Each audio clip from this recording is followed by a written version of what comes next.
Let's talk today about negotiation tactics. One of the most powerful of all is called persuasion by reciprocation. Now, this is based on what is called the law of reciprocity. It's considered by many to be the most powerful law of human nature. And what it says is this: if you do something nice for me, I'll do something nice for you. I feel obligated to reciprocate. For example, if we go out to lunch together and I say, I'll pick up the lunch, you'll almost always say that I will pay for it next time. And next time you insist on paying for the lunch. Now, there's several different types of reciprocation. There's, of course, emotional reciprocation, where you make people feel good. You say, thank you, it's a pleasure to meet you, I know how busy you are, thank you very much for your time, or this is a beautiful company, or it's a great opportunity for me to speak to you.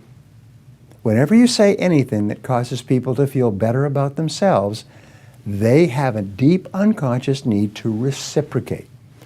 There's another type of reciprocation which is called material or financial reciprocation. When you do something physical for someone, for example, you help someone load their car. They want to help you load their car. You lend people money or your lawnmower. They want to pay you back by reciprocating in some way. We always like to do things for others because we have, according to psychologists, this deep need to be even. So if you do something for me, the only way that I can get even is by doing something for you.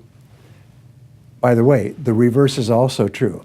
If you do something that hurts me, then I feel a deep need to get even as well, so be careful.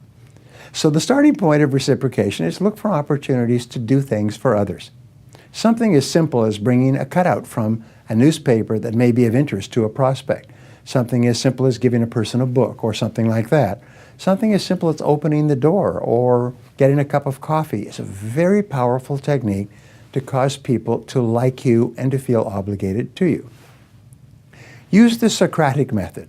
Now, the Socratic method is simply by asking a lot of questions.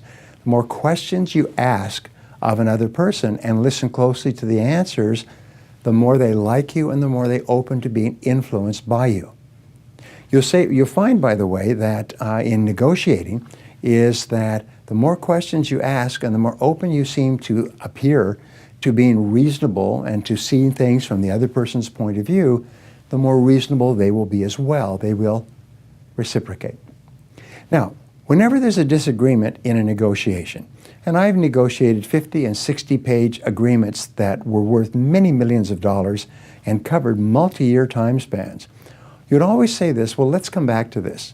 So you put off any clause or any part of a negotiation where there is some difficulty or resistance or pushback. You say, let's put that aside for now. Let's go through the rest of the material, and then let's come back to that later. Now, in negotiating, one of the rules is to agree slowly. It's very easy to agree quickly, but even if you have no problems with a particular issue, always go slowly with the issue.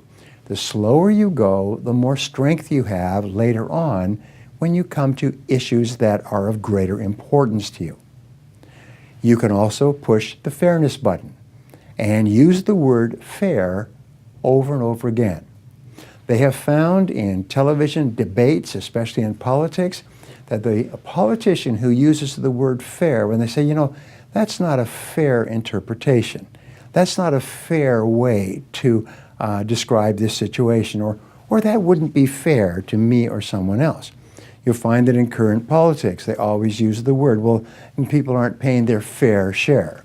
And no matter what the truth of the matter is, the word fair triggers an emotional feeling to be even, that you should back off rather than being unfair. Remember, children are always saying, that's not fair, because they know how strong the word is.